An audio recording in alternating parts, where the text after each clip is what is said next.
joins the Agniveer at 17, he will come out a man at 21.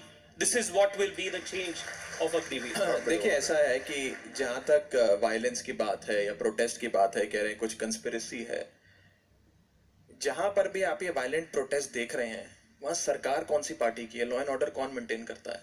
Bihar में भाजपा की गठबंधन की सरकार है, उत्तर प्रदेश में भाजपा की सरकार है।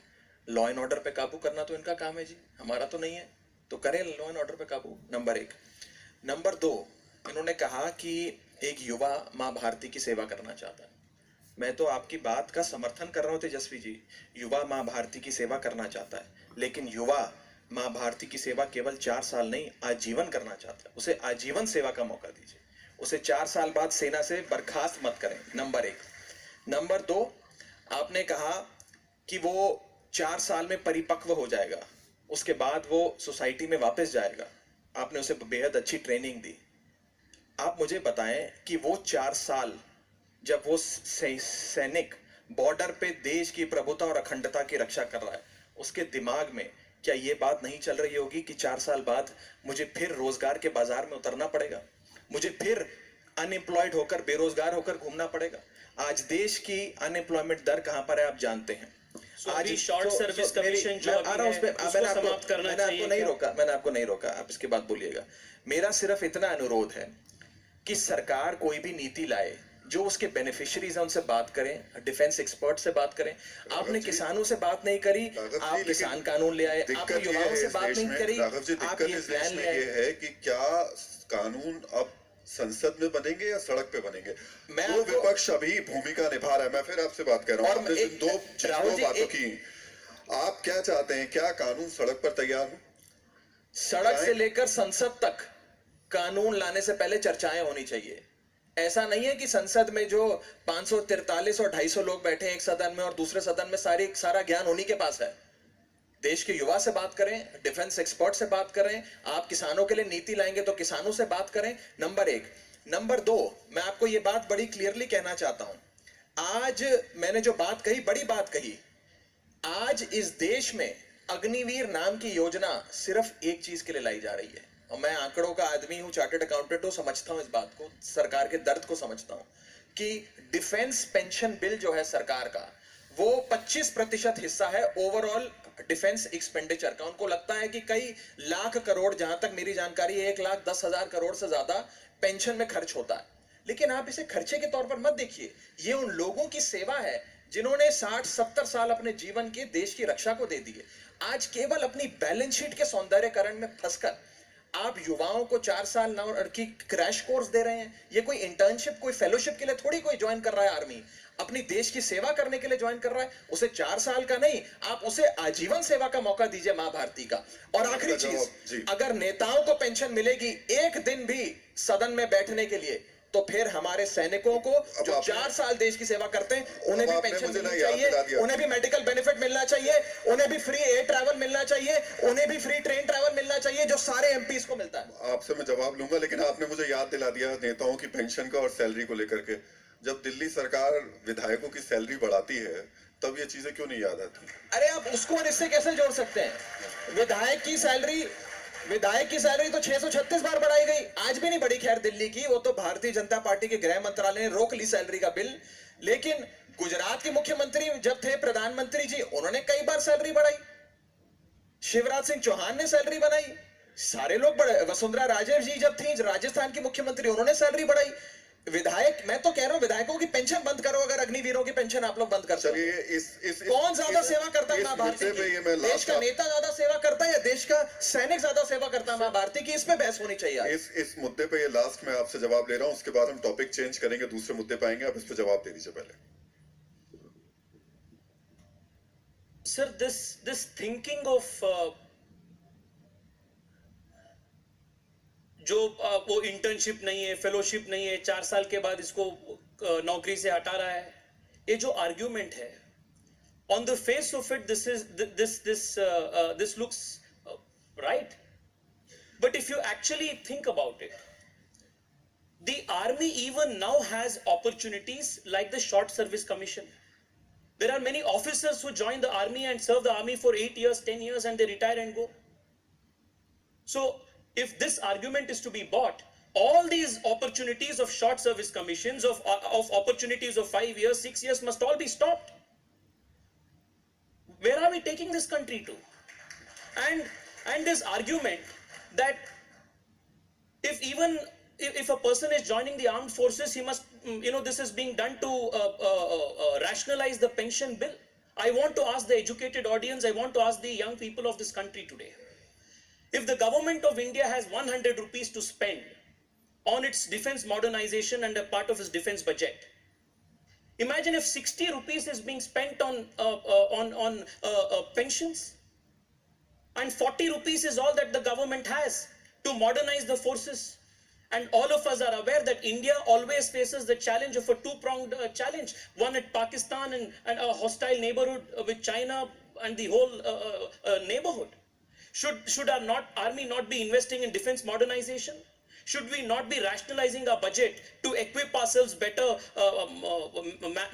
with skills to cyber warfare, with border infrastructure, with better artillery, with better weapons? Where will the money come? This is not. Narendra Modi Sarkar is running a country of 1 billion people, and it is running it responsibility with a vision of protecting it for the next 20 years. Not a socialist, a failed model to give free electricity, free water, and again come back to Narendra Modi and asking for money and begging with begging bowls to give promises of which they cannot fulfill. मैं बता दूं, आप दोनों मुझे इस मुद्दे से नहीं हटने देंगे, मुझे लग रहा है इसी मुद्दे पे पूरा डिस्कशन नहीं, मैं बस एक वाक्य बोलूंगा, इन्होंने मोटे-मोटे तौर पे अपनी बात रख दी। शॉर्ट सर्विस कमीशन की बात कर रहे हैं, ये कह रहे हैं कि भाई अगर आपको इसका इतना विरोध है तो शॉर्ट सर्विस कमीशन नाम की ऐसी कई सारी शॉर्ट टर्म एंगेजमेंट्स हैं, उनको सस्पेंड कर देना चाहिए। मैं नहीं कह रहा सस्पेंड करना चाहिए, हम उसके विरोध में नहीं है। आज आर्मी ने रेगुलर रिक्रूटमेंट प्रोसेस जो था उसको सस्पेंड कर दिया, उसको ठंडे वस्ते में डाल दिया और कहा कि अब हम ये शॉर्ट टर्म फेलोशिप ला रहे हैं, आप ये कर लीजिए। हमें एक चीज पे आपत्ति है कि देश की सेवा को, सेना की सेवा को कॉन्ट्रैक्चुअल एम्प्लॉयमेंट मत बनाइए। ये कोई ठेकेदारी प्रथा नहीं है देश की सेवा। आप कॉन्ट्रैक्चुअल एम्प्लॉयमेंट हर चीज में ला सकते हैं, इस देश के हर विभाग में, हर मंत्रालय में ला सकते हैं, लेकिन सेना की सेवा को कॉन्ट्रैक्चुअल एम्प्लॉयमेंट मत बनाइए। एक विषय। दूसरी चीज, अगर वित्तीय चिंताएं इनको इतना सता रही हैं, इनको फ्री बिजली की हमारी स्कीम से बड़ा परहेज है, फ्री पानी की स्कीम से बड़ा परहेज है, लोगों को पसंद है, लोग वोट देते हैं, दिल्ली के लोगों ने भी दिया, पंजाब के लोगों ने दिया। अगर इन्हें इतनी वित्तीय चिंताएं हैं तो भाई नेताओं की पेंशनें बंद करो ना, एमएलए एमपी की सारी पेंशनें बंद करो, सैनिकों को दो पेंशन। नेता को 1 दिन की पेंशन मिलती है, सैनिक को क्यों नहीं मिलती? 4 साल वो शख्स बॉर्डर पे खड़ा होकर सर्वोच्च बलिदान देने के लिए तैयार है। कौन सा नेता सर्वोच्च बलिदान देता है इस देश में? राघव जी, आप कौन सी पार्टी के नेता ने सर्वोच्च बलिदान दे दिया? आप बार बार जो ये बात कह रहे हैं तो दिल्ली में उसका जवाब नहीं मिलता मुझे। मैं आ रहा हूँ आपके पास में। दिल्ली क्या ये आज बोलेंगे कि आज के बाद मैं ये अपील करता हूँ रक्षा मंत्री जी से, प्रधानमंत्री जी से, कि नेताओं की पेंशनें बंद कर सारी पेंशनें अग्निवीरों को दो। मैं चुनौती देता हूँ इनको, आज बोले आपके मंच पे। दिल्ली और पंजाब में विधायकों की सैलरी और पेंशन, अरे केंद्र सरकार का विषय है ना आर्मी। मैं कह रहा हूँ अपनी पार्टी की ओर से, आम आदमी पार्टी के सारे एमपीज की पेंशन बंद कर दो, लेकिन अग्निवीरों को पेंशन दो। डंके की चोट पे कह रहा हूँ, आपके एमएलएस की पेंशन बंद करो, अग्निवीरों को दो। सर, दीजिए जवाब। This is typical Aam Aadmi Party strategy of saying, जवाब दे दो मेरे सवाल का। मतलब जनता को समझ में आ रहा है इन लोगों का खेल क्या है, ठीक है। सो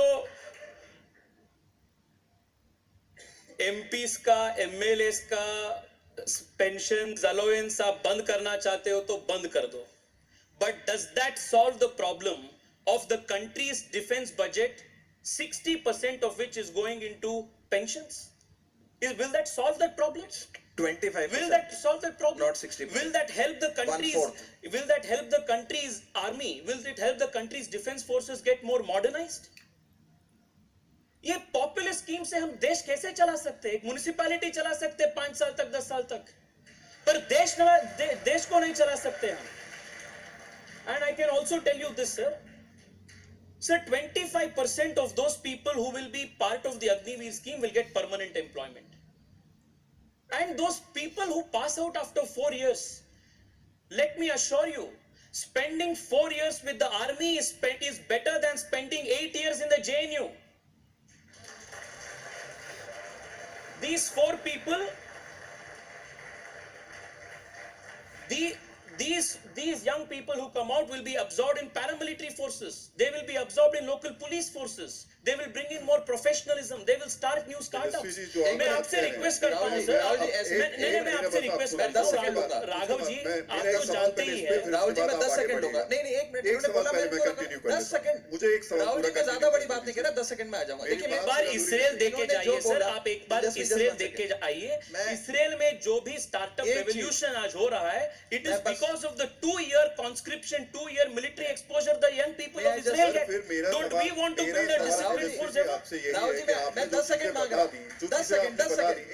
आप मैं 1 मिनट बस खत्म कर दूंगा, एक चीज बस बोलने दीजिए मुझे। अरे दे दीजिए ना सर वो समय, भी कह रहे हैं, अब सोचिए। वरना बोल दीजिए सब मिले हुए हैं जी। Thank you, thank you, thank you. देखिए आपकी बात ही ज्यादा सुनते हैं, हमारी नहीं सुनते। आप ही के कहने पे बोला है उनको। अच्छा, मैं तो 15 बार बोला नहीं सुना, आपके एक बार, आपकी ताकत है आपकी जबान में। अच्छा ऐसा है जी, मैं बस इतना कह रहा था, इन्होंने जो बात कही, अब ऑडियंस फैसला लेगी। एक बात मुझे बुरी लगी, मैं जेएनयू का नहीं हूं, ना मेरी पार्टी में कोई जेएनयू से है, लेकिन इन्होंने जो जेएनयू के बारे में बात कही, मैं बता दूं कि देश की वित्त मंत्री आदरणीय निर्मला सीतारमण जी जेएनयू में पढ़ाई करके आई हैं, जेएनयू की प्रोडक्ट है। देश के minister of external affairs Jaishankar साहब जेएनयू में पढ़ाई करके आए हैं। अगर इन्हें लगता है कि 8 साल जेएनयू में पढ़ने के बाद सीतारमण जी और जयशंकर साहब अच्छे शख्स नहीं है, अच्छे व्यक्ति नहीं है, कॉम्पिटेंट नहीं है, कैपेबल नहीं है, तो उन्हें हटा दीजिए। लेकिन ऐसे राघव जी, ऐसे आप अपने बड़ों के बारे में, अपने ही केंद्रीय मंत्रियों के बारे में ऐसी भाषा का इस्तेमाल करते हैं, मुझे अच्छा नहीं लगा। मैंने कहा आप युवा हैं, आपको मैं एक युवा होने के नाते सलाह दूं कि ऐसे अपनी ही निर्मला सीतारमण जी और अपने ही जयशंकर साहब के बारे में नहीं बोला करते। राघव जी, जनता जानती है मैं जिस जेएनयू के टाइप के लोगों के बारे में बात रखिया, और जनता ये भी जानते हैं कि आपके पार्टी के विचारधारा जेएनयू के जिस एलुमनाई के पास पक्ष में सिंपैथी रखते हैं, इवन दैट पीपल नो। सो चलिए, जनता वोट की ताकत से तय करे।